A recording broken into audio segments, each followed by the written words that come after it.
Who's not allowed to vote tonight is just as telling as who is.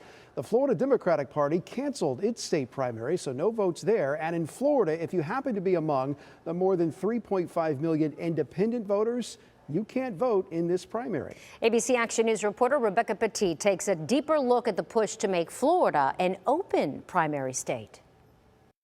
It was party against party. It was almost like you put on a shirt or a jacket and you became somebody's enemy, and I didn't like that. Ben Graffam has been a registered independent voter for 30 years. He tells me he feels disenfranchised when it comes to primary elections in Florida.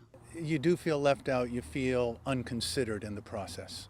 Because Florida is a closed primary state, Graffam is prohibited from voting in the primaries. In closed primaries, voters may only vote for candidates in the party they are registered in. Lori Edwards, supervisor of elections for Polk County, tells me closed primaries have some of the lowest voter turnout. The Bipartisan Policy Center in Washington, D.C. has studied this.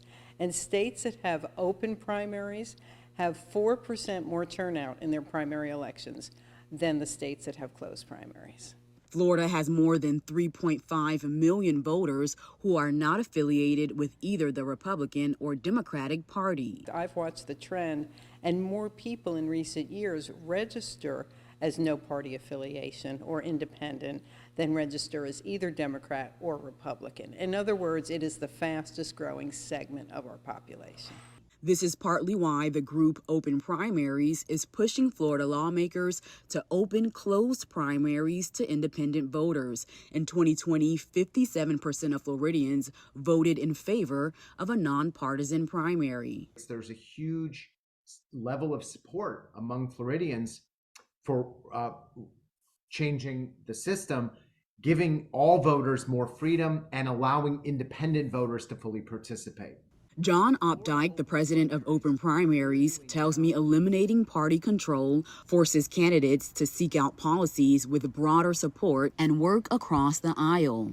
You still have liberals and you still have conservatives, but the incentives for them to work together on issues where they can find common ground go up dramatically. And that's what we've seen in every state that has a nonpartisan primary.